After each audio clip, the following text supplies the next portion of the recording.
Pondok Karya Pembangunan menjadi kiblat pendidikan, mengejar cita-cita mulia masa depan. Sebagai santri yang teladan punya tekad dan tujuan untuk mencari keridhaan Tuhan. Pondok Karya Pembangunan menjadi kiblat pendidikan, mengejar cita-cita mulia masa depan. Bismillahirrahmanirrahim. Assalamualaikum warahmatullahi wabarakatuh. Kami ucapkan selamat datang dan terima kasih kepada yang terhormat Rektor Institut Agama Islam Negeri Manado,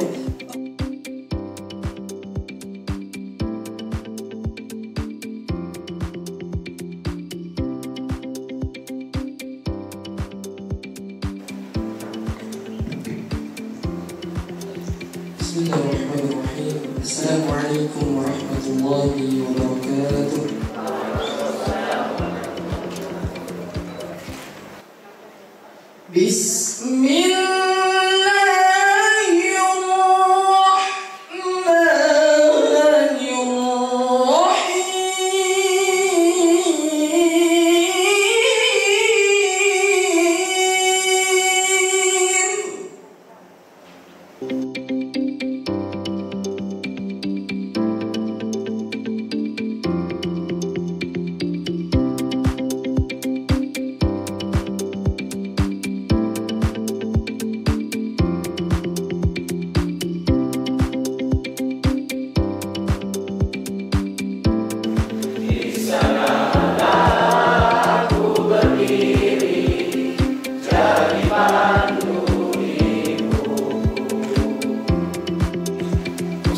Wassalamu ala khairil mursalin Sayyidina wa maulana Muhammadin wa ala alihi wa sahbihi ajma'in wa ba'du.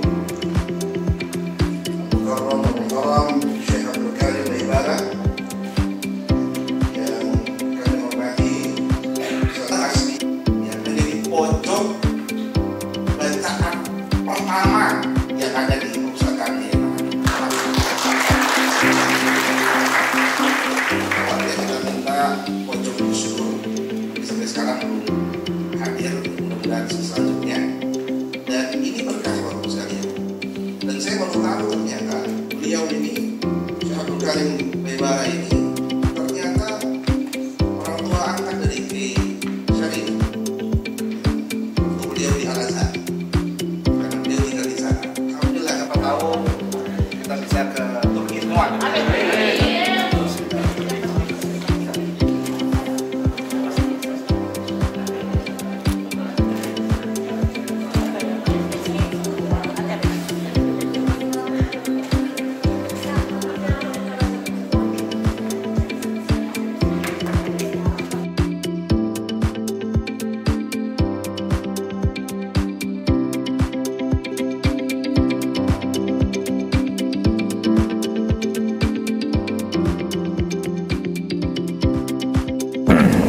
Pertama-tama mari kita panjatkan puji dan syukur kehadirat Allah Subhanahu wa taala karena atas rahmatnya kita bisa berkumpul di ruangan ini, di kampus ini dalam rangka meresmikan Said Nursi Corner sekaligus juga simposium internasional. Salawat serta salam kita sampaikan kepada junjungan kita Nabi besar Muhammad sallallahu alaihi wasallam, para sahabat beliau, tabi'in, tabi'in dan para pengikut sampai akhir zaman. Amin ya rabbal alamin. Bapak Ibu sekalian, para hadirin dan hadirat, izinkanlah memperkenalkan diri terlebih dahulu, ya, baru saya sampaikan materi.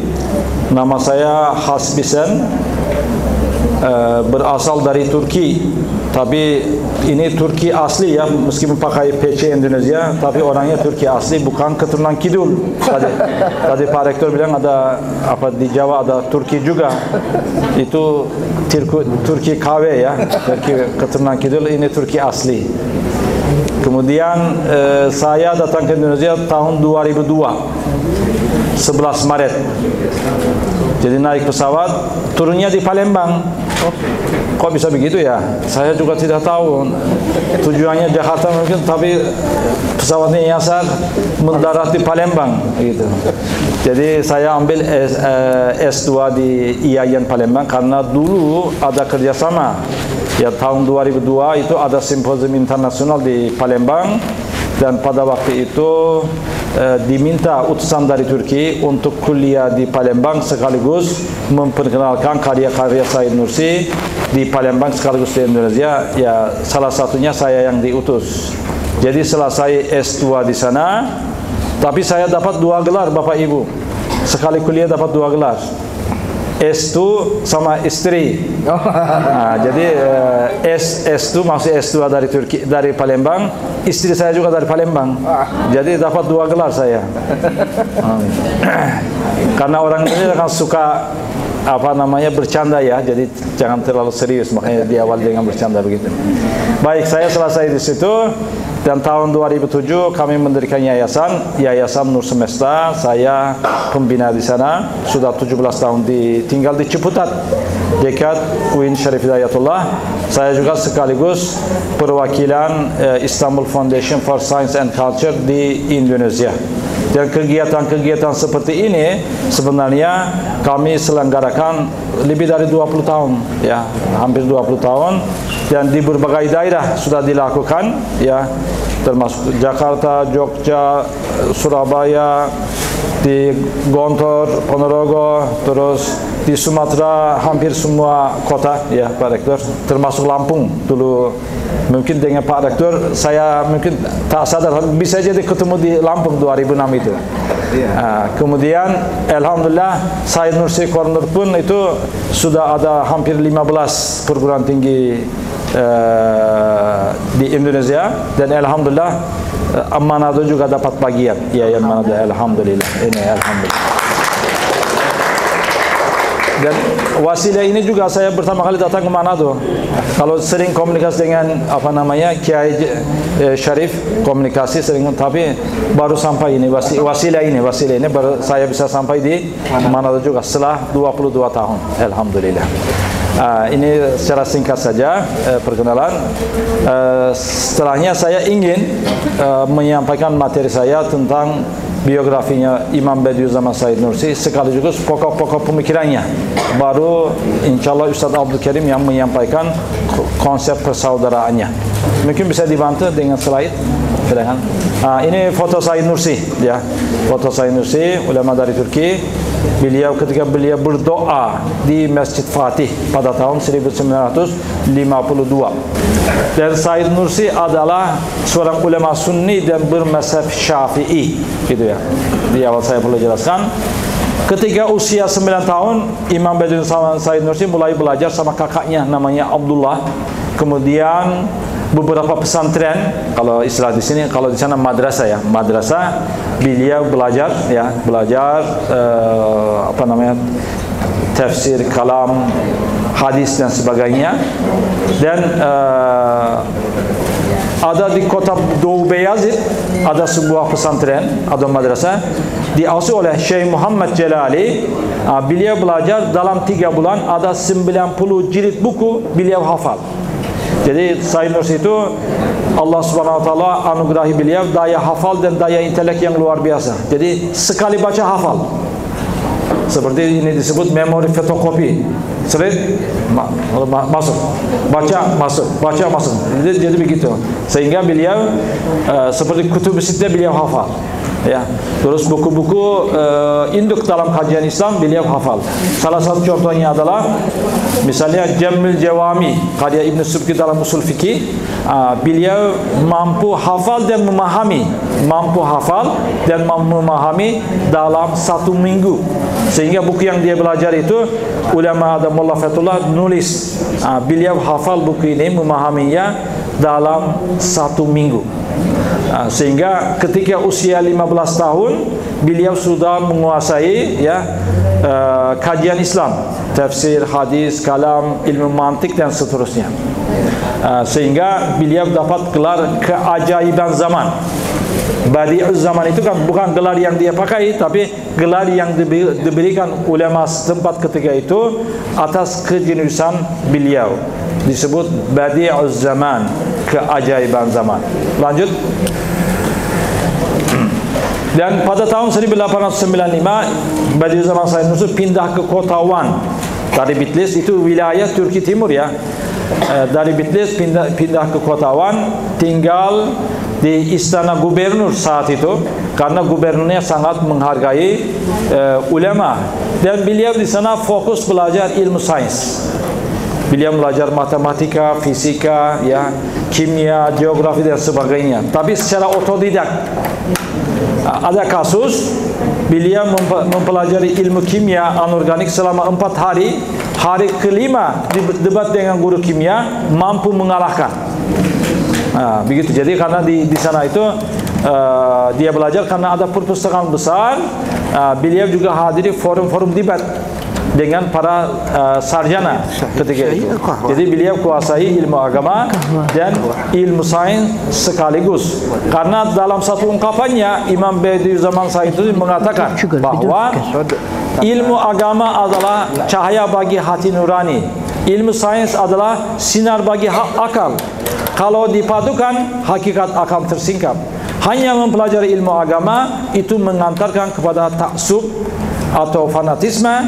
Hanya ilmu sains saja dipelajari itu mengantarkan kepada skeptisisme atau keraguan. Sehingga beliau katakan harus dipadukan. Dengan tujuan itu, beliau pada saat itu ingin mendirikan sebuah madrasah, namanya Madrasah Az-Zahra. Madrasah Az-Zahra bisa dikatakan sebuah universitas sebetulnya, ya, ilmu agama dan ilmu sains diajarkan secara bersama. Kenapa Az-Zahra? Kata Said Nursi, di Mesir ada Al-Azhar, di Turki saudari perempuannya katanya. Jadi Madrasah Az-Zahra. Dan bahkan batu pertama madrasah ini diletakkan di kota Wan pada tahun 1913. Namun tidak pernah selesai karena pecahnya Perang Dunia I, kemudian perubahan di Turki, ya, tidak tercapai. Tapi ide-idenya beliau, ya, dalam integrasi ilmu itu dituangkan dalam karya-karyanya. Oke, lanjutkan. Dan pada saat itu ini kan masa akhir Turki Osmani. Turki Osmani bergejolak, ya, bergejolak.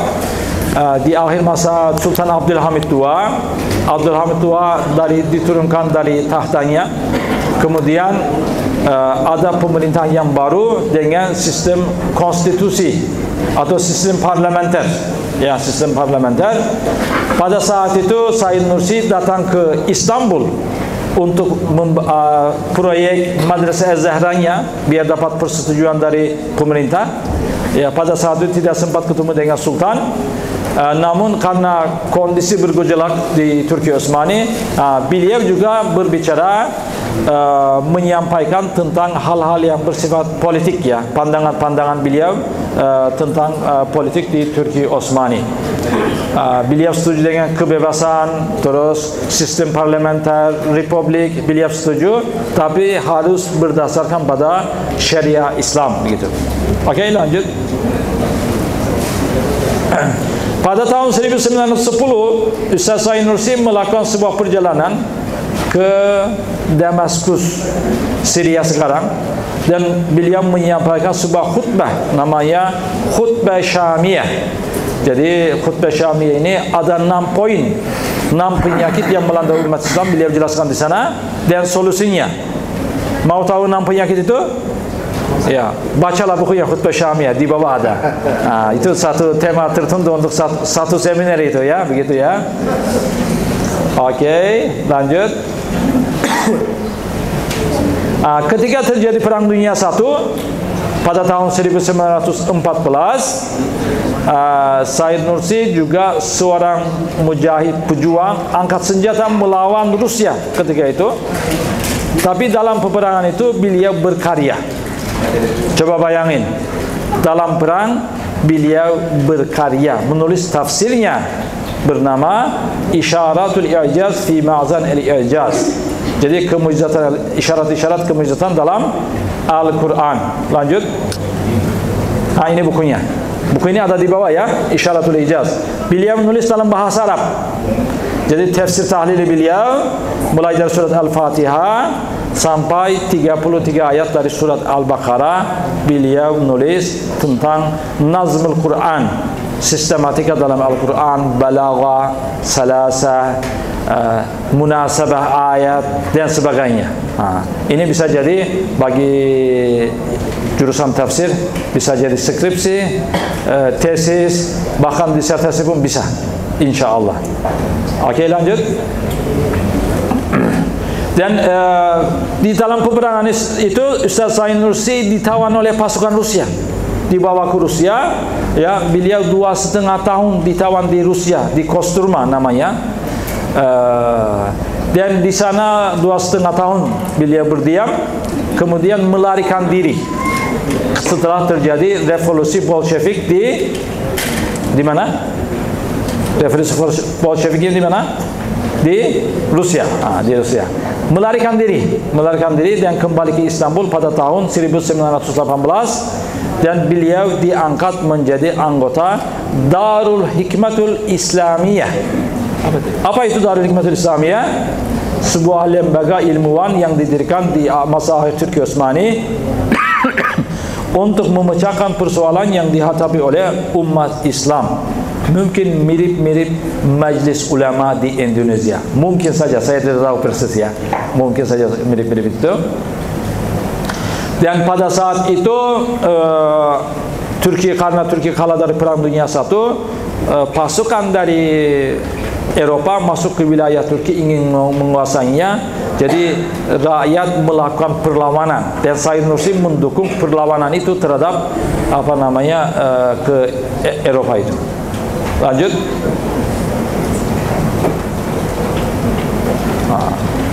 Sebelumnya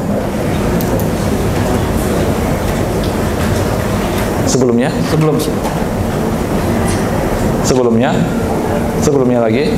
Ini tulisannya tidak muncul, tidak tahu saya. Padahal saya nulis. Itu ada rahasia, tidak tahu saya. Jadi begini.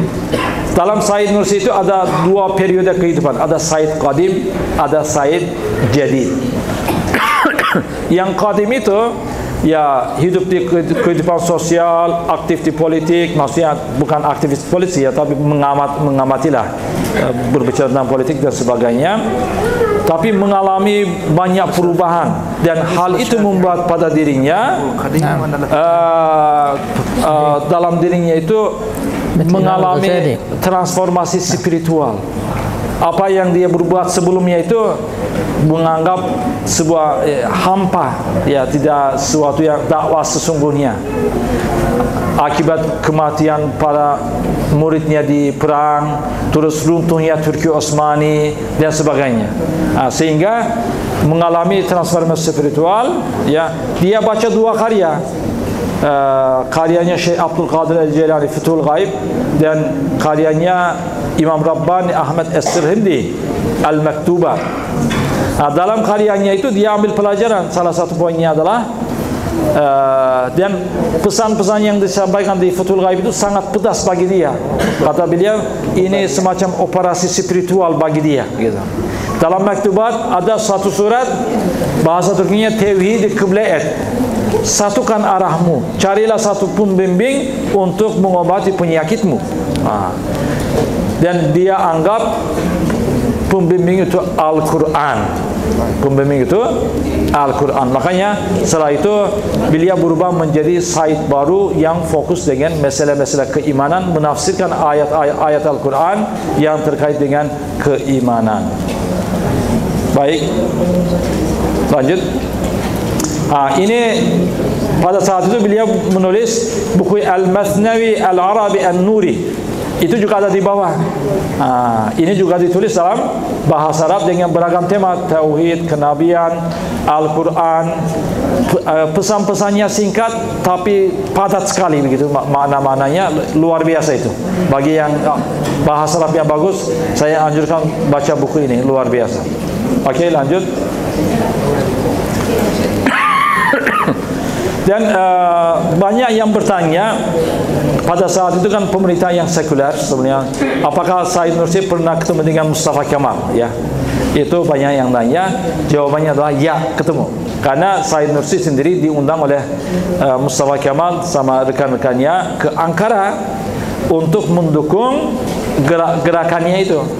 Dan Said Nursi datang, dia melihat banyak anggota legislatif di majlis tidak sholat. Beliau berpidato tentang sholat, sehingga masjid yang ada tidak memadai dibesarkan gitu. Jadi itu juga menjadi semacam perdebatan. Kenapa datang begitu tentang sholat? Berbicara seharusnya mendukung perjuangan, kira-kira begitu. Makanya kata Said Nursi kepada Mustafa Kemal, hakikat paling agung di alam ini adalah iman. Setelah iman adalah sholat. Sholat itu harus didirikan. Jadi ada pidatonya beliau kepada anggota legislatif. Lanjut. Karena Bapak Ibu para hadirin pasti tahu sejarah Turki Osmani. Turki Osmani runtuh pada tahun 1922. Didirikanlah Republik Turki dengan sistem barunya, sistem sekuler pada tahun 1900 berapa? Berapa? 1923.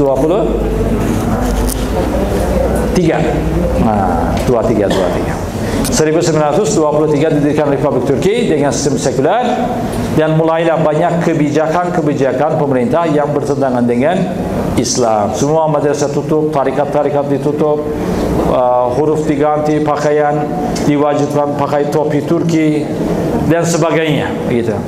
Dalam keadaan itu banyak tokoh masyarakat ingin berontak kepada pemerintah karena kebijakan-kebijakan barunya itu, dan mendatangi Said Nursi agar dapat dukungan, karena Said Nursi memiliki pengaruh yang kuat di Turki Timur pada saat itu. Tapi Said Nursi berkatakan, jangan kalian memberontak. Kalau memberontak kepada siapa? Ya kepada pemerintah, tapi melawan tentara. Tentara itu kan muslim semua, akan tertumpah darah kaum muslimin. Jadi itu fatwa Said Nursi. Dalam negeri ya tidak boleh ada perang saudara, tidak boleh angkat senjata, tidak boleh ada kekerasan. Ya mau perbaikannya itu harus dengan dakwah, dengan lemah lembut, begitu kira-kira begitu. Oke, dan tapi pemberontakan terjadi. Itu ada pemberontakan Syekh Said, bukan Said Nursi itu ya, namanya sama Said, tapi pemberontakan itu terjadi. Dan pada saat itu banyak sekali tokoh ulama yang digantung, ada yang dibunuh, ada yang diasingkan, termasuk Said Nursi. Meskipun tidak ada salahnya beliau diasingkan ke Turki Barat. Mulailah kehidupan Said Nursi selama 25 tahun berada di penjara dan di tempat pengasingan. Lanjut. Ini ada satu daerah namanya Barla. Bisa lanjut? Ini kampung Barla. Ini foto-fotonya. Ini indah banget. Di sini rumah beliau, tapi dulu kumuh ya, bukan, sudah renovasi. Barla. Beliau di sana tinggal 8 tahun di Barla ini.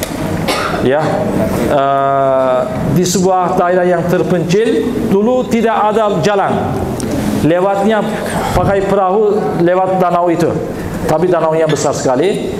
Tinggal di sana, diasingkan di sana agar jauh dari masyarakat, dianggap ini pemikirannya bahaya.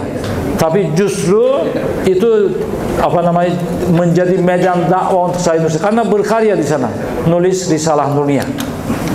Ya, 8 tahun di Barla, kemudian ada 3 kali penjarakan, 5 kali diasingkan. Tapi ini jadi berkah bagi Said Nursi untuk beliau berkarya, ya, nulis tafsirnya. Oke, lanjut. Beliau menulis Risalah Nur, nama karyanya Risalah Nur. Oke, lanjut. Lanjut. Oh, fotonya nanti kembali, maaf. Setelahnya. Nanti foto karya-karyanya ada. Ini muncul Risalah Nur karya Said Nursi. Beliau membahas tentang pada umumnya keimanan kepada hari akhir, keimanan kepada Allah, ya, rukun-rukun iman, tentang ibadah, keikhlasan dan sebagainya. Beliau nulis di kebanyakan di Barla itu. Ada judul bukunya Al-Kalimat, Al-Maktubat, Al-Lama'at, Al-Syu'at. Semuanya ada di bawah di Said Nursi Corner, ya. Oke. Lanjut. 10 tahun terakhir, karena 25 tahun diasingkan, dipenjarakan. 10 tahun terakhir ada pergantian kekuasaan, ya, ada pemilihan dan partai yang pro dengan Islam yang menang, dan Said Nursi bisa agak bebas, ya, bergerak dalam dakwah. Dan 7 tahun terakhir beliau tinggal bersama murid-muridnya, ya, mendidik murid-muridnya. Dan pada tahun 1960 Said Nursi wafat di kota Urfa. Lanjut. Ya, pada tahun 1960 beliau wafat di kota Urfa, Turki Tenggara. Jadi Bapak Ibu sekalian, kalau mau berkarya, caranya apa? Masuk penjara dulu. Ya kan, almarhum Hamka menyelesaikan tafsir Al-Azharnya di penjara. Kalau tidak penjara, mungkin tidak akan selesai, kan? Mungkin banyak acara diundang ceramah sana sini, ya, tidak akan selesai. Jadi kalau mau berkarya, masuk penjara dulu, biar banyak waktu, gitu, ya. Itu bercanda saja, ya. Tapi ada benarnya juga. Jadi di tempat pengasingan, penjara itu banyak waktu, ya, beliau menghabiskan waktunya bersama muridnya menulis karyanya, namanya Risalah Nur. Lanjut. Lanjut lagi. Lanjut lagi. Lanjut lagi. Lanjut lagi. Lanjut lagi. Lanjut. Lanjut lagi. Ini Risalah Nur, ya. Ini koleksi Risalah Nur. Beliau menulis 2 karyanya dalam bahasa Arab, sisanya dalam bahasa Turki. Ada sözler, itu Al-Kalimat, ada Mektubat, itu Al-Mektubat, Al-Lama'at, ada Al-Syu'at, dan seterusnya, gitu, ya. Sebelumnya, kembali lagi. Kembali sebelumnya.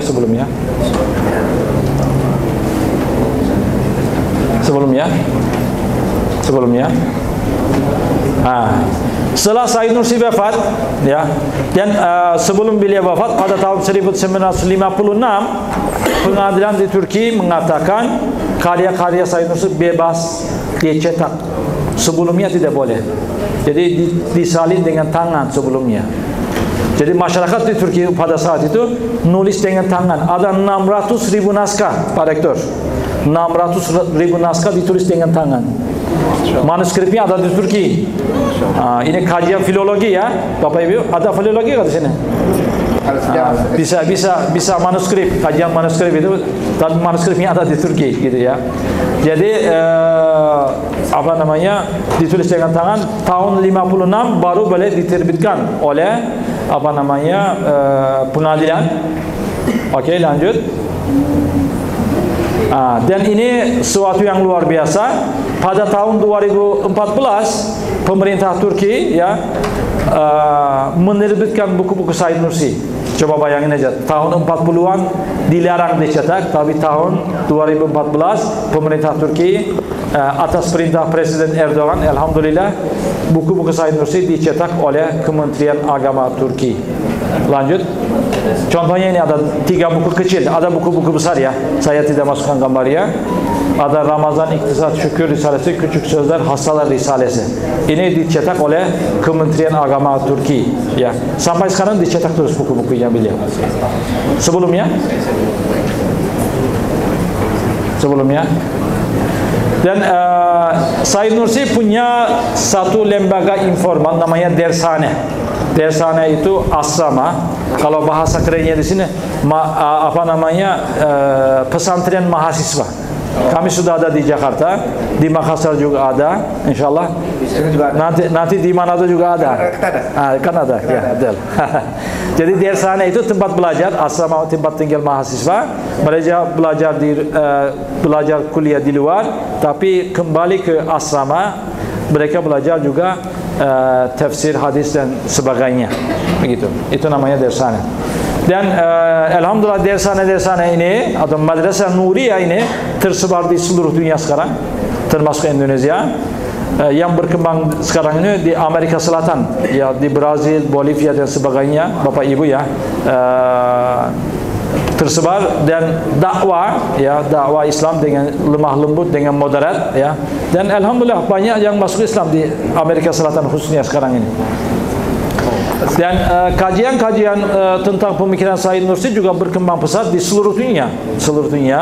Seperti tadi ada beberapa buku diserahkan oleh Ustaz Abdul Karim kepada Pak Rektor bahwa banyak tokoh akademisi dari dunia Arab, ya, membahas tentang pemikiran Said Nursi, nulis di simposium, terus buat disertasi, skripsi, disertasi, tesis dan sebagainya. Termasuk di Indonesia, alhamdulillah sampai sekarang ada lebih dari 20 simposium internasional kami adakan, ya. Dan ini pertama kali di Manado. Kemudian banyak sekali karya ilmiah, tesis, disertasi ditulis, skripsi ditulis oleh mahasiswa Indonesia. Di Gontor, Pak Rektor di Unida, ada mungkin hampir 10 tesis dan disertasi ditulis dalam bahasa Arab dan bahasa Inggris tentang pemikiran Said Nursi. Bisa cari di internet, ya, begitu. Dan alhamdulillah puluhan Said Nursi Corner dibuka di Indonesia. Oke, lanjut. Oke, lanjut. Oke, di sana. Dan apa itu Risalah Nur? Itu bahasanya Said Nursi adalah, Risalah Nur adalah argumen yang luar biasa dan tafsir yang sangat berharga terhadap Al-Quran Al-Karim. Ia juga merupakan sebuah kilatan yang memukau dari kemujizatan ma'nawi Al-Quran, setetes dari samudera Al-Quran, secercah cahaya dari surya Al-Quran, sebuah hakikat yang terilham dari khazanah ilmu hakikat. Risalah Nur juga merupakan terjemahan ma'nawi yang bersumber dari limpahan makna Al-Quran. Jadi bahasa Said Nursi itu bahasa-bahasa yang sastra, jadi kayak puitis sekali, gitu ya. Itu penjelasan beliau apa itu Risalah Nur. Dan kata Said Nursi, Risalah Nur juga memecahkan berbagai persoalan yang sulit difahami. Misalnya sekarang Isra Miraj, kan, Isra Miraj. Beliau jelaskan, berusaha mendekatkan Isra Miraj itu dengan nalar kita. Kalau kita orang untuk memahami Islam itu kan kita harus orang beriman dulu, baru bisa faham Isra Miraj, ya. Tapi Said Nursi berusaha menalarkan Isra Miraj itu. Terus tentang kebangkitan di akhirat, itu juga beliau menekankan bahwa kebangkitan di akhirat nanti, ya, jasad sekaligus ruh. Rasulullah juga naik ke Miraj itu jasad sekaligus ruh. Beliau menekankan, menggarisbawahi itu. Oke. Lanjut, saya sudah bahas ini. Ini buku-buku beliau berjudul, ya, banyak, ya, saya tidak sebutkan satu-satu. Lanjut. Ada beberapa pokok pembahasan dalam risalah ini sebagai sampel saja, tidak mendalam, sampel saja. Misalnya tentang tauhid, Said Nursi bilang ada dua macam tauhid. Ada tauhid yang umum, yang awam, maksudnya saya percaya kepada Allah, ya, ini imannya lemah. Ada juga tauhid hakiki yang dicapai melalui tadabbur alam. Jadi kata Said Nursi, Al-Quran itu, ya, sebuah kitab dari Allah, dari sifat kalam Allah. Alam semesta juga sebuah kitab sebenarnya yang perlu kita kaji, perlu kita baca, perlu kita tadabburi. Melalui membaca ayat-ayat kauniyah itu jadi wasilah meningkatkan iman kita, tauhid kita kepada Allah Subhanahu wa Ta'ala. Ya, itu pertama. Lanjut. Tentang Al-Quran, salah satu juga ada Said Nursi, maqasidul Quran itu ada 4. Maqasidul Quran itu ada 4. Ini bisa kajian Usuluddin, ya. Kalau ada jurusan Quran dan hadis kepada dikaji ini. Tentang tauhid, nubuwah, kenabian, al-hasyr, kebangkitan di akhirat, al-adalah wal ibadah. Jadi keadilan, maksud hukum hal dan ibadah. Ini pokok permasalahan dalam Al-Quran. Sebenarnya itu juga yang dibahas dalam Risalah sebenarnya. Lanjut. Dan beliau juga dijelaskan bahwa para nabi alaihi salam ya juga teladan bagi umat manusia dalam segala hal, secara spiritual materi dan secara material juga kata dia. Karena dalam Al-Quran banyak sekali mujizat-mujizat para nabi yang mengindikasikan kemajuan teknologi. Ya, misalnya Sulaiman alaihissalam terbang, itu tanda ya bisa buat pesawat. Ibrahim alaihissalam dia kembali ke api tidak terbakar, termasuk bajunya. Nah, itu juga tanda ya, kita melindungi diri dari api neraka dengan spiritualitas kita, tapi melindungi dari api juga bisa buat maju, kata Imam Ghazali. Jadi para nabi itu teladan bagi kita, bagi umat manusia dalam hal spiritual dan material. Lanjut. Dan beliau juga menyampaikan sisi kerasulan dari Muhammad SAW dari sosok maknawinya. Kalau beliau baca, bisa baca ini tambahkan indah sekali bahasanya itu. Ya, lanjut. Dalam hal ibadah, bisa saya tidak membahas dalam hal fikih, ya tidak banyak membahas fikih, aspek fikihnya. Jadi kajian syariahnya agak kurang. Risal ijtihadnya ada beberapa faktanya ada, tapi kajian fikihnya tidak banyak karena menurut beliau ya sudah dibahas dalam umat masa, tidak fokus dengan itu. Tapi beliau menjelaskan sisi hikmah di balik sebuah perintah, kewajiban tentang sholat, puasa dan sebagainya. Kenapa kita sholat? Jawabannya adalah kata saya dosen saya bilang sejatinya sholat merupakan kelapangan terbesar bagi ruh, kalbu dan akal yang juga sama sekali tidak menata badan. Lebih dari itu seluruh perbuatan dunia yang bersifat mubah yang dikerjakan oleh orang yang mengerjakan sholat akan berbeda ibadah jika dilakukan dengan niat yang baik. Jadi orang yang menaikkan sholat, semua kehidupannya kata saya dosen menjadi ibadah, insya Allah. Ya puasa juga beliau jelaskan begitu, sehingga juga sisi hikmahnya dia atau filosofinya beliau jelaskan. Oke, lanjut.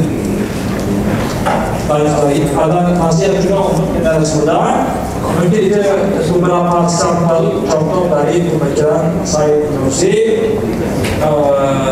Itu yang bisa saya sampaikan. Teşekkür ederim. Apa yang teşekkür ederim? Terima kasih. Oh tahu Bapak itu. Oh ada dia. Ya, teşekkür ederim itu terima kasih. Sebenarnya dalam asal katanya syukur kan. Kalau di sini ada teşekküran kan? Teşekküran sama. Teşekkür ederim. Barangkali itu aja. Itu nomor HP saya. Dan kami ada sosmednya Sahabat Risalah Nur. Sahabat Risalah Nur. Sedangkan dibuka IG-nya atau Facebook-nya boleh mengikutinya, jangan lupa subscribe. Baik, barangkali itu aja yang bisa saya sampaikan dalam kesempatan ini. Kalau ada kekurangan kesalahan, saya mohon maaf, dan kepada Allah saya mohon ampun. Wabillahi taufiq wal hidayah. Wassalamualaikum warahmatullahi wabarakatuh. Waalaikumsalam warahmatullahi wabarakatuh. Rasail Nur dalam bahasa Arab sebenarnya itu adalah gaya bahasa dari Al-Quran.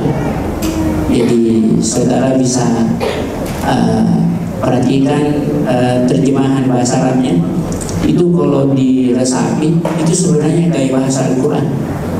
Jadi kemampuan Ustaz Said Nursi Imam Badiuzzzaman radhiyallahu anhu dari sisi bahasa Arab bisa saya bilang penyair. Cuma beliau dalam membahasakan ilmu hakikat di dalam Rasulullah, Masya Allah, gaya bahasanya gaya bahasa Al-Quran, perumpamaan di dalam Rasulullah, pendekatan hakikat itu gaya bahasa dari Al-Quran.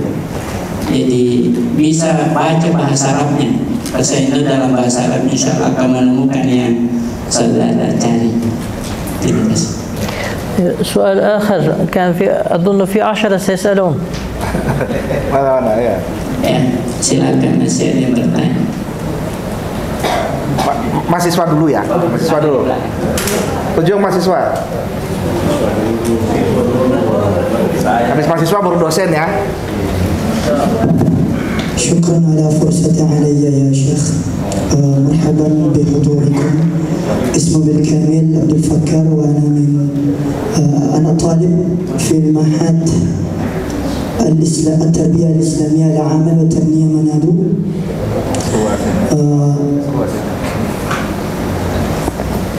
عندي سؤال يعني 3 أسئلة للشيخ عبد الكريم وسؤالين للشيخ حسن.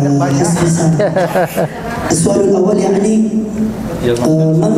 ما منظوركم يا شيخ عبد الكريم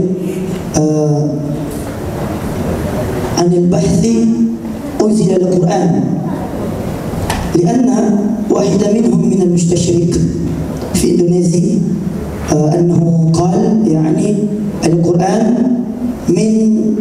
أنزل القرآن في بابل ليس في العرب، لكن في تفسير مراح لابد في الجزء الثاني يعني من الشيخ نووي البنتاني المقصود من آية إن أنزلناه يعني هو من مفعول مقدم لنبي يوسف عليه الصلاة والسلام. ما منظوركم يا شيخ عن هذا البحث؟ السؤال الثاني يعني هل انعكست طريقة المولوي في الفكر الشيخ الأستاذ سيد نورسي في طريقة؟ السؤال الثالث ما منظوركم من التصوف الوطنية أو التصوف السياسية؟ لماذا كذلك؟ لأن جعلوا التصوف الوطنية أو التصوف السياسية بدأ من الشيخ مولانا ملك إبراهيم أولياء من الوالي في إندونيسيا حتى المولانا شريف رياض الله. ممكن هذا السؤال لشيخ الكريم dan soal untuk Syekh Hasbi Hasan. Yang pertama, ketika tadi mendengar bahwasanya Said Nursi itu selalu memandang terkait akal dan tauhid kemudian dirasiokan. Apakah dalam perspektif Ahlus Sunnah Said Nursi ini lebih arah Imam Asy'ari atau Imam Maturidi? Kalau Imam Maturidi kan yang saya tahu tersebar memang di Eropa. Apakah Said Nursi salah satu dari tersebut? Yang kedua, terkait kajian filolog, apakah kajian filolog ini harus menggunakan perangkat balaghah atau menggunakan perangkat nahwu sharaf dalam menggapai atau dalam menanggapi tafsir-tafsir daripada Said Nursi? Dan yang ketiga, menurut pandangan Ustaz Hasbi Hasan bahwasanya yang saya dengar dari Ibu Yaraji Hashim bahwasanya banyak dari kalangan muhaddits itu menjadi sufi. Salah satunya Imam Tirmidzi atau Imam Turmudi yang kemudian memiliki gelar Al-Hufaz 100.000 hadis yang telah dihafalkannya. Tetapi kok tidak familiar dari kalangan mufassirin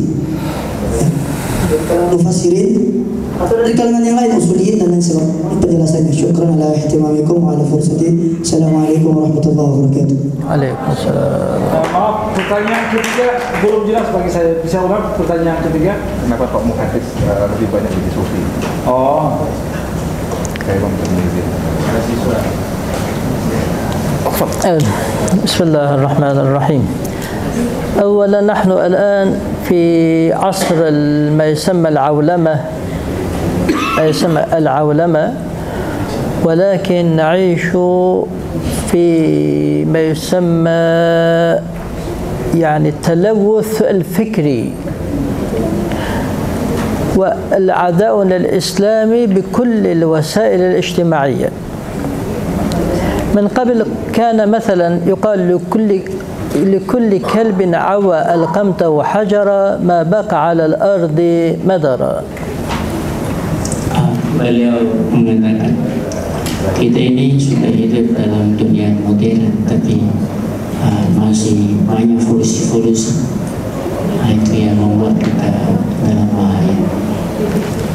الأعداء الدين أو المستشرقين تحت أسماء مستشرقين أو علمانيين أو مفكرين جدد يبثون هذه الشبهات، ونحن في الحقيقة علينا أن لا نعير سمعا لها قطعيا.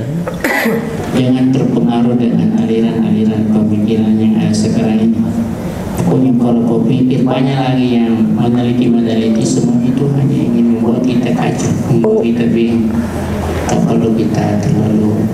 وهذا التشكيك أولا بدأ في قدح العلماء المسلمين، بعد في المذاهب، بعد في السنة النبوية، والآن وصل إلى القرآن، وغدا سيصل إلى ذات الله هذا. Masya Allah. Mereka punya usaha pertama menjauhkan kita dari ulama. Sudah banyak muncul ucapan mereka, kita ulama, mereka ulama. Itu artinya mengangkat diri mereka, memisahkan kita dari mazhab. Muncul di Indonesia tanpa mazhab. Itu memisahkan kita dari sunnah. Muncul kalau sunnah di Indonesia. Bahkan terakhir biasanya memisahkan kita dari Allah Subhanahu wa Ta'ala. Jadi hati-hati. وهذا كل يدخل في ضمن لهو الحديث. يسألونك عن لهو الحديث في سورة أظن اللقمان. Mereka pokoknya banyak sekali pertanyaan-pertanyaan yang membuat kita lalai dan apalagi bertanya tentang Allah. نادر بن حارس من المشركين في آنذاك أراد أن يلفت المسلمين تتبعهم للقرآن الكريم، أتى بقصص وروايات من ملك فرس إلى مكة المكرمة أو للمدينة المنورة لأن يطلعوا على القرآن يقرؤون هذه، وكان يوزعها مجانا. Kita istilahkan di Indonesia Israeliat. Jadi orang-orang musyrik berusaha menulis kisah-kisah Israeliat supaya kita menjauh dari Persian. Ini mereka dari Persia. ولكن صحابة الكرام قبل ما أن يأخذوا هذه رجعوا إلى رسول الله هل نأخذ نطلع إليها أم لا، ونزل الوحي قد دخل في ضمن لهو الحديث. Manhaj para sahabi pada waktu itu mereka kembali bertanya kepada baginda Rasulullah. نحن علينا الآن أن لا نعمل مخنا أو لهذه الزبالة الثقافية، أن نبعد عقلنا من هذه الزبالة الثقافية. Pokoknya mari kita tutup otak kita untuk mereka. أيوة. أولا نعم هذا واحد. الثاني نعم في الرسائل النور من ناحية مولانا جلال الدين الرومي وبديع الزمان سعد نورسي، في الحقيقة مر فيه بينهم زمن طويل. Ada keterkaitan dengan Jalaluddin Rumi dengan Imam Badi'uz Zaman Said Nursi radhiyallahu anhu. ولكن كل إمام ومجدد إلا وملتمس من نور الله فهم يتفقون معا في بعض الأشياء. Walaupun perbedaan zaman.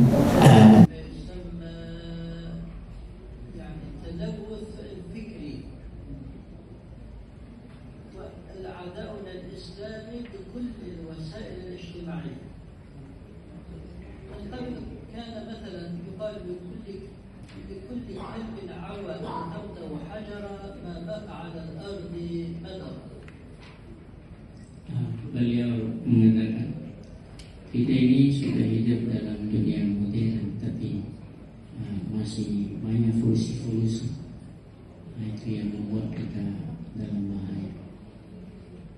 الأعداء الدين أو المستشرقين تحت أسماء مستشرقين أو علمانيين أو مفكرين جدد يبثون هذه الشبهات، ونحن في الحقيقة علينا أن لا نعير سمعا لها قطعيا. Jangan terpengaruh dengan aliran-aliran pemikiran yang sekarang ini.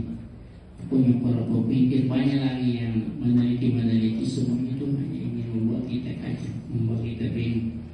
Tak perlu kita terlalu pusing. التشكيك أول بدأ في قدح العلماء المسلمين، بعد في المذاهب، بعد في السنة النبوية، والآن وصل إلى القرآن، وغدا سيصل إلى ذات الله هذا.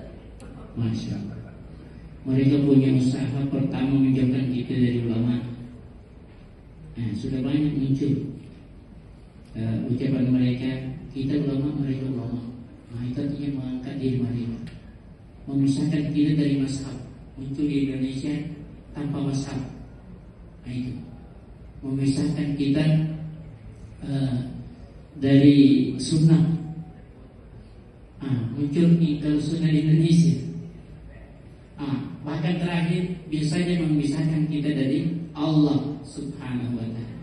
Jadi hati-hati. وهذا كل يدخل في ضمن لهب الحديث. يسألونك عن لهب الحديث في سورة لقمان. Mereka pokoknya banyak sekali pertanyaan-pertanyaan yang membuat kita larut dan apalagi bertanya tentang Allah. نادر بن حارس من المشركين في آنذاك أراد أن يلفت المسلمين تتبعهم للقرآن الكريم، أتى بقصص وروايات من فرس إلى مكة المكرمة أو للمدينة المنورة لأن يطلعوا على القرآن يقرؤون أنه كان موزوعا مجانا. Kita istilahkan di Indonesia Israeliat. Jadi orang-orang musyrik berusaha menulis kisah-kisah Israeliat supaya kita menjauh dari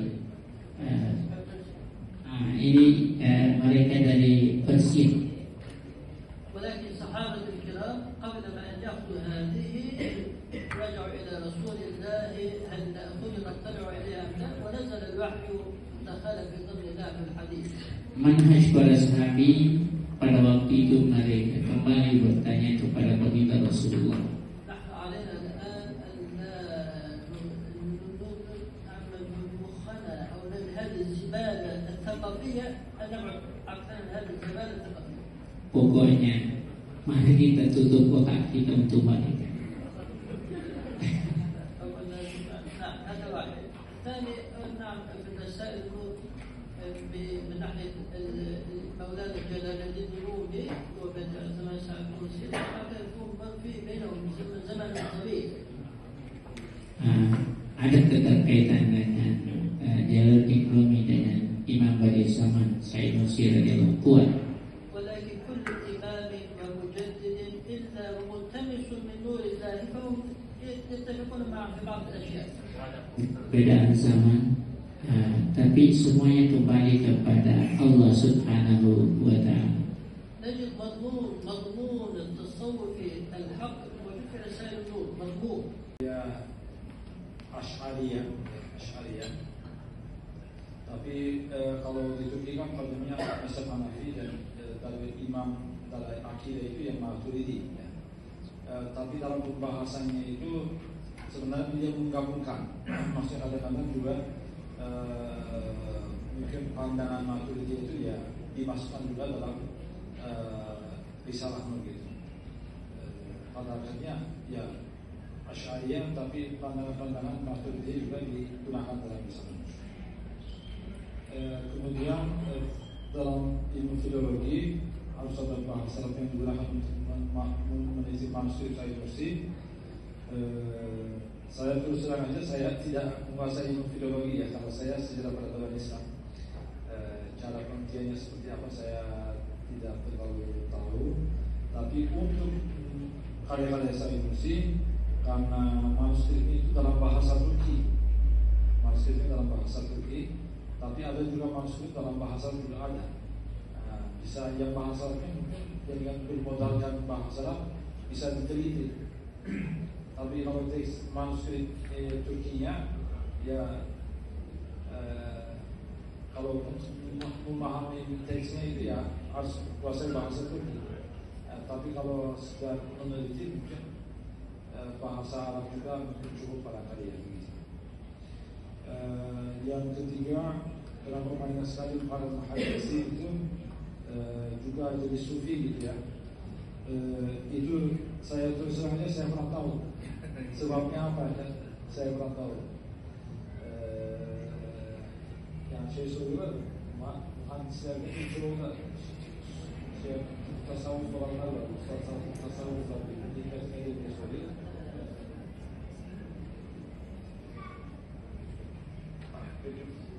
الحقيقة نقل التفسير عن طريق الحجي والعربي التفسير، والأحاديث نقل إلينا عن طريق الترك. كتب الستة كلها من دول آسيا، البخاري والمسلم وأبو داوود والنسائي وابن ماجه كلهم، حتى لو الحاكم المسددي كتب. لماذا؟ لأن في الأمة محدثون ملهمون، في الأمة محدثون ملهمون. Kutubus kita kebanyakan dari wilayah-wilayah Turki. Kemudian dalam sebuah hadis fi ummati muhaddatsun mulhamun, jadi dalam bahasa sufi itu ilham. يعني مثلا الإمام البخاري حفظ 500,000 حديث، ولكن عندما نقل صحيح البخاري جمعه إلا وكان يستخير رسول الله ودخله. لمن قرأ البخاري كأنه سمعه من رسول الله عليه الصلاة والسلام. Ini contoh nilai-nilai sufi. Imam Bukhari menghafal 500.000 hadis, tapi setiap kali ingin menulis hadis beliau istikharah. Coba perhatikan, beliau istikharah. Juga Sahih Muslim seperti itu. وسنن أبو داود من يريد يتكلم مع الصحابة فعليه بقراءة سنن أبو داود. Membacalah Sunan Abu Daud. حتى أن يصل إليه إذا شك في حديث ويرجع الورد يا رسول هل أنتم تكلمتم بهذا الحديث هذا بعدما مشاوركم حربنا يقظة. إمام السيوطي رضي الله عنه رأى الرسول عنه 70 مرة يقظة. Kelihatannya mau mengembalikan ke masyarakat yang lebih Islami lagi yang saya lihat.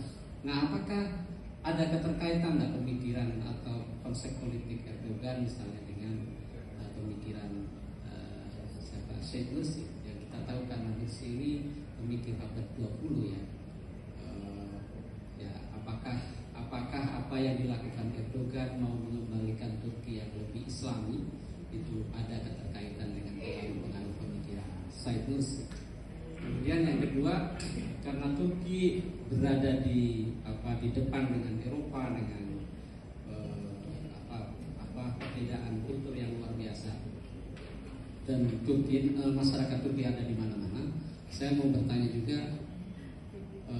ya karena Syekh Nursi ini abad 20, sementara saya lihat sekarang mungkin di dunia Muslim yang sedang dipertanyakan secara kuat adalah bagaimana sikap Islam terhadap isu-isu multikulturalisme. Karena apakah Syekh Nursi ada dalam pemikiran-pemikirannya, misalnya bagaimana Islam berhubungan dengan Muslim, Islam misalkan menikah dengan Muslim, atau kemudian bagaimana kita tahu di Turki itu ya anjing-anjing berkeliaran di mana-mana. Bagaimana sikap Muslim terhadap binatang, misalnya halal. Mungkin apakah ada pemikiran-pemikiran dari Syekh Nursi terkait dengan pertanyaan Islam dan multikulturalisme di abad 21 ini? Terima kasih. Assalamualaikum.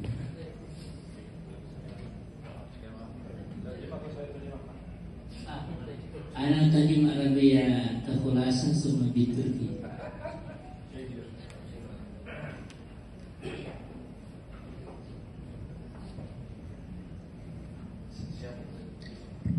Saya terjemahin dalam bahasa Turki biar tinggal juga bahasa Turki itu.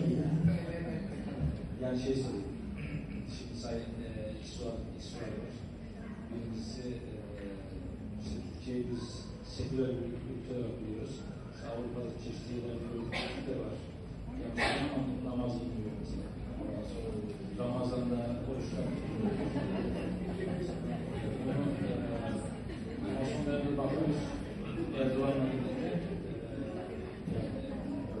Türkiye'de böyle İslamlaşma hareketi, İslamcı gözlüğünü şeyler, yani Said Nursi'nin fikirleriyle Erdoğan'ın bu gayret arasında bir bağ vardır. Yani Erdoğan sanırım besleniyor. Bu manada bunu soruyor.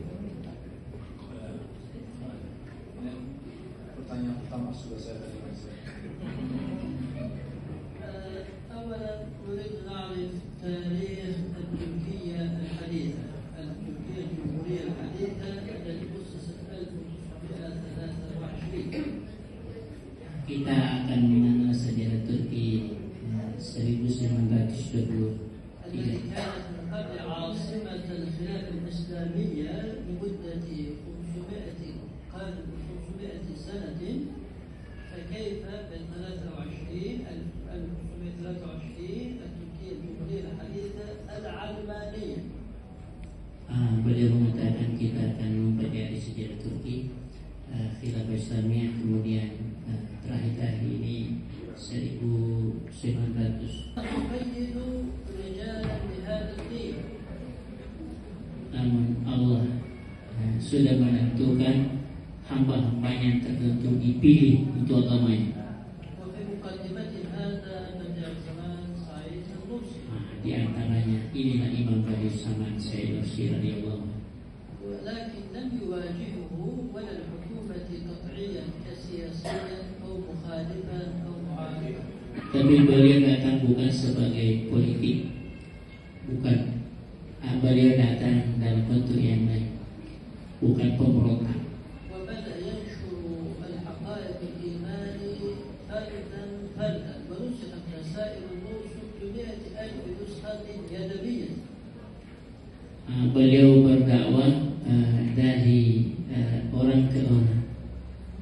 Beliau menyebarkan Said Nur dengan gaya yang sangat sederhana tapi meyakinkan. عندما رأى أن الإلحاد يدرس بالمدارس الحكومية رسميا لا يستطيع يواجهه، قال أنا سأكون لبعد 40-50 سنة أريد أن أقبلهم لبعد ما سيأتي 40-50 سنة. Beliau pada saat melihat ilhad itu diajarkan di sekolah, beliau mengatakan saya akan menghadapinya setelah 40 tahun. Jadi beliau pelan-pelan dalam dakwah. الآن إلى تركيا حافظت الهوية الإسلامية بفضل الله، أولا بجهد هذا الرجل.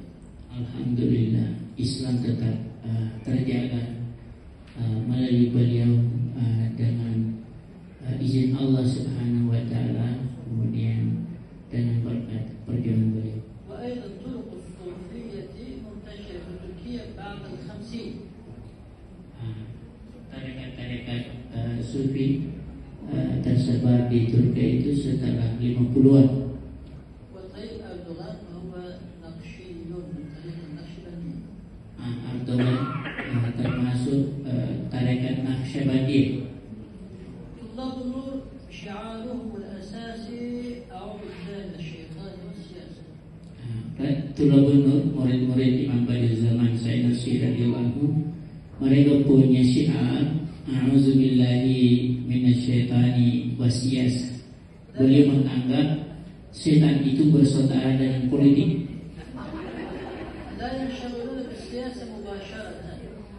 Beliau tidak langsung berpolitik. لماذا؟ لأن الإيمان فوق الجميع. Karena iman itu di atas, tidak boleh ditarik turun, dinodai dengan politik. إذا أشكل حزبا سياسيا وادعي الإيمان فالمعارض سيكون كافرا. فهذا بين هذا مخالف. Jikalau aku membentuk partai politik berarti lawanku orang kafir. الرسول عليه الصلاة والسلام عندما خاطب وليد بن المغيرة، خالد بن وليد بن ابن وليد بن المغيرة، إكرمة بن جهل كان ابن أبو جهل. Khalid bin Mughirah termasuk keturunan Khalid bin Walid.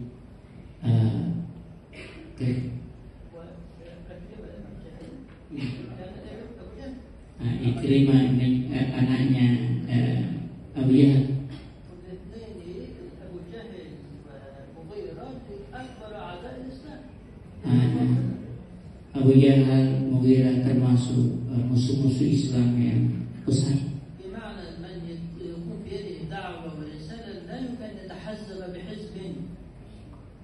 Sebenarnya tidak boleh kita berbentuk politik.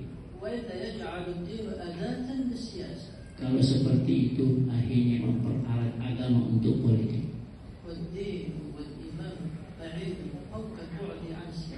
Agama dan iman itu sendiri sebenarnya tidak boleh dihubungkan dengan politik. Sebenarnya politik itu harus tunduk pada agama. Mereka bertanya kepada Syekh Sya'rawi,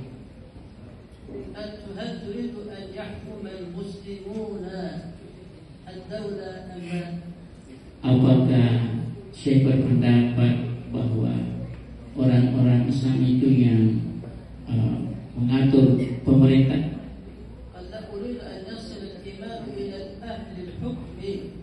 Beliau hanya menjawab, saya menginginkan iman itu masuk di hati mereka, para pemimpin. Dan ini juga yang kami lakukan. Murid-murid Imam pada zaman Syekh Nursi, bagaimana?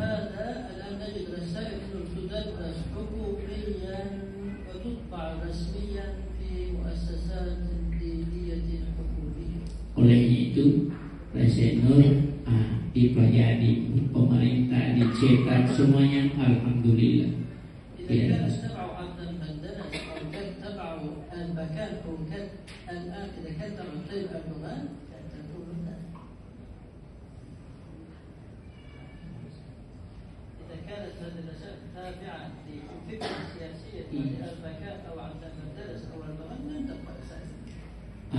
Rasional tidak akan kita rasakan sekarang ini kalau dia mengikuti agama.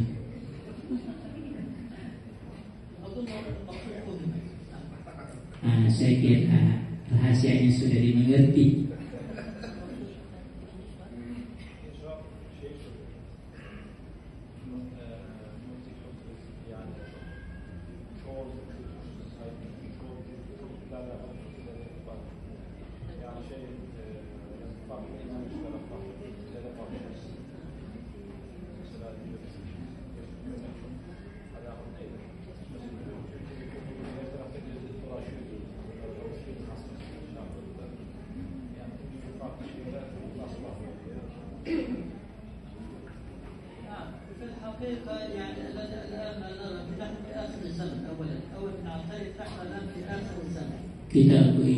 Kita berada di akhir zaman.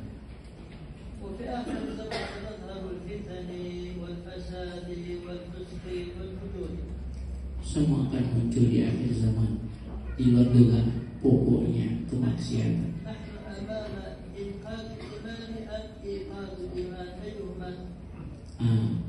Kita sedang dalam posisi inkazul iman atau ikazul iman. Inkazul iman menyelamatkan iman, ikazul iman membangunkan iman.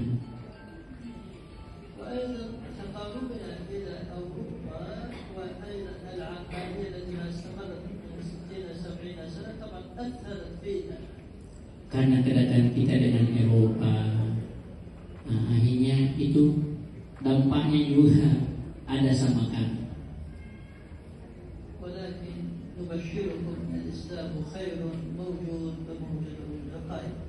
Tapi kami berikan tadbir, jangan khawatir, Islam tetap, jangan khawatir, Islam tetap dalam kondisi yang bagus, insyaallah.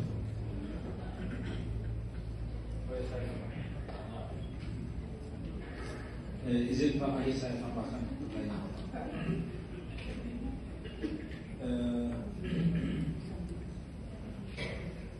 Pertama kali saya datang di Indonesia tahun 2002, ya, pandangan masyarakat Indonesia ya Turki itu sekuler, seolah-olah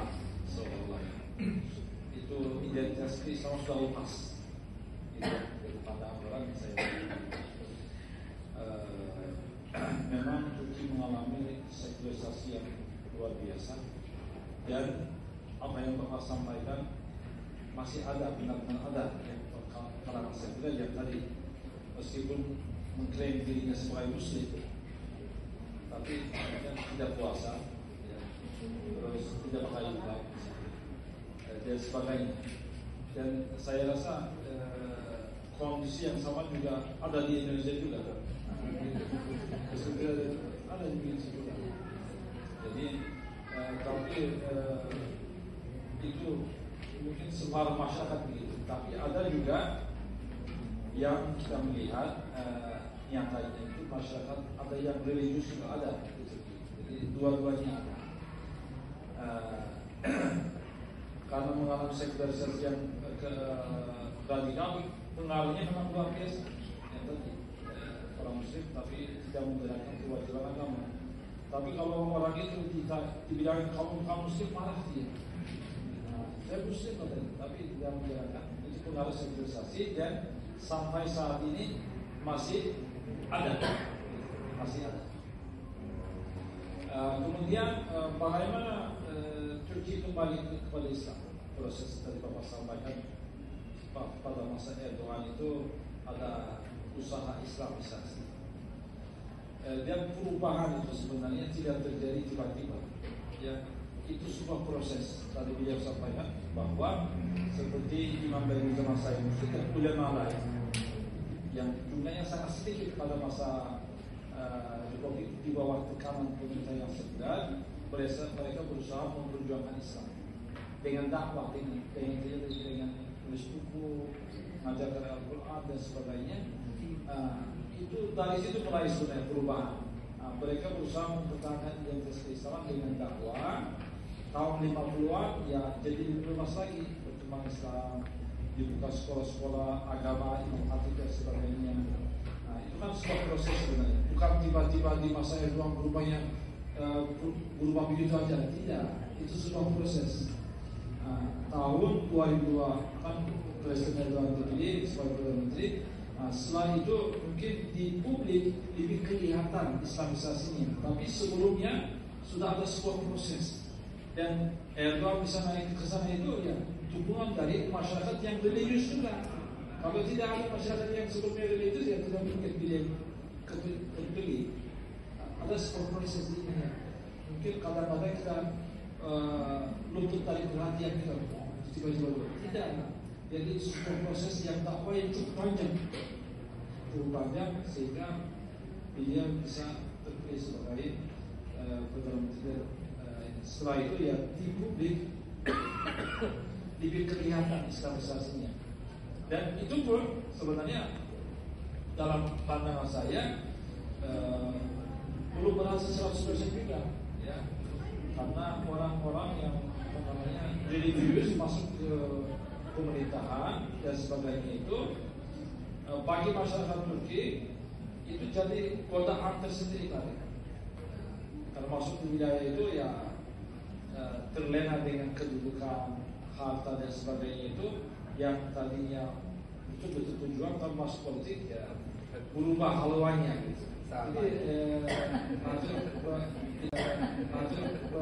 itu jadi sebuah tantangan besar.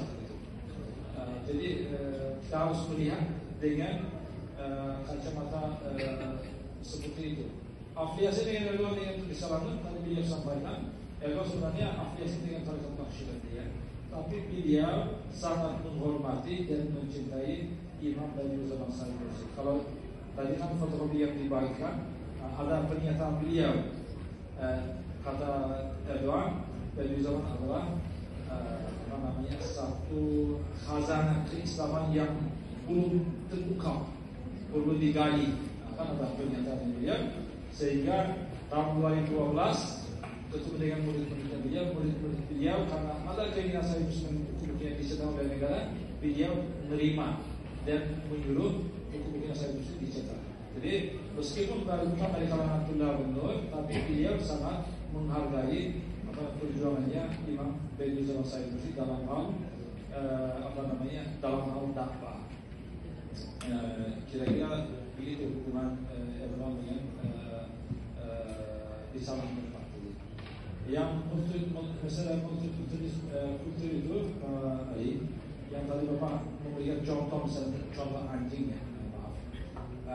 Karena ini begini, dalam mazhab Syafi'i kan anjing itu najis. Ya, kalau mazhab Hanafi yang najis itu air liurnya, bukan anjingnya. Air liurnya, sehingga beda pandangan mazhab, sehingga orang Turki ya meskipun dalam rumah ya itu kan tidak boleh juga dalam masalah, tapi di luar untuk orang punya jaga rumah misalnya atau keperluan binatang rumah dijaga anjing dan sebagainya itu digunakan, karena yang tadi kalau orang Indonesia sangat was-was itu dengan anjing karena dia kan najis. Kalau dalam masalah Hanafi ya pegang sama ya tidak jadi masalah, yang air liurnya yang bermasalah. Ada perbedaan pandangan mazhab sehingga anjing itu banyak kelihatan di Turki gitu. Perbedaan kalau saya mesti konsepnya itu ya hidup dengan damai, meskipun dengan ya non muslim dan sebagainya ya saling menghormati, menjaga kerukunan, kedamaian. Konsep yang tadi dia sampaikan bahwa musuh utama itu ateisme. Kalau ateisme ya agama monoteis itu yang sebenarnya bisa bekerja sama untuk melawan ateisme. Jadi ada pandangan saya seperti itu. Jadi menghargai perbedaan, semacam biar mereka tunggal ikalah itu ya bersatu dalam keberagaman itu. Wallahu a'lam. Ada tambahan. Imam pada zaman saya masih dengan tadi memang kemampuan menghafalnya ditambah kecerdasan beliau, sebenarnya beliau punya potensi menjadi mujtahid. Tapi beliau mengatakan yakfikum madzhabul arba'. Cukup 4 mazhab ini menjawab tantangan sampai sekarang. Tidak butuh lagi saya bikin yang lain-lain. Makanya beliau mengomentari perkara fikih yang dibutuhkan saja. Tapi beliau mengatakan kita di sekarang ini inqazul iman. Itu misi utama, bagaimana menyelamatkan iman kita dan iman saudara-saudara kita. Makanya perkara fikih beliau serahkan ke 4 mazhab saja. Nah itu. Makanya dalam rasa itu perkara fikih beliau serahkan ke 4 mazhab. Walaupun nantinya ada juga jawaban-jawaban fikih sesuai dengan pertanyaan dari murid-muridnya. Tapi pada intinya intazul iman, menyelamatkan iman. Terima kasih. Alhamdulillah, terima kasih banyak. Bismillahirrahmanirrahim. Alhamdulillahi rabbil alamin wassalatu wassalamu ala rasulina Muhammadin wa ala alihi wa sahbihi ajma'in. Alhamdulillah kunna fi dhiyafati madinati Manado في رحاب الجامعة الإسلامية وبترحاب مبارك طيب الحمد لله. وهنا الآن نحن رأينا الأخوة الإسلامية وأيضا شعائر الإسلامية فهي في كل مكان وخاصة هنا في أندونيسيا، ونشعر هنا كأن نحن في بلدنا ونشعر بأخوة تامة مع إخواننا الأندونيسيين، وأيضا نريد أن نراهم في تركيا إن شاء الله. أولا الثانية الذي ما نحن تكلمنا فيه عن الأخوة الإسلامية فهو طبعا موضوع مهم جدا، ولكن ليس موضوع فكري بل هو موضوع عملي. كل واحد أن يعيش هذه الفكرة الطيبة، العمل الوجداني الإيماني يكون بالفعل وبالعمل وليس بالفكر فقط. الإسلام دين وجدان وإيمان وليس مجرد فكر.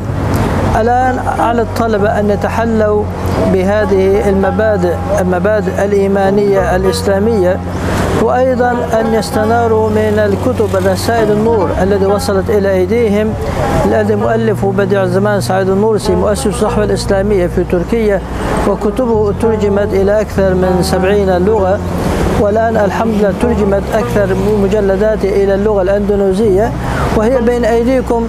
نحن علينا أن نوصل الرأي إليكم، وبعدين في هذه أمانة في عاتقكم إن شاء الله أنتم ستكون جسرا ثقافيا لأجل توصيل. في الحقيقة فهي مسائل إيمانية قبل أن تكون مسائل فكرية تراثية، لا، بل هي رسائل فهي درس قرآني لفهم عصرنا الحاضر. إن شاء الله علينا أن نتعايش معها إن شاء الله.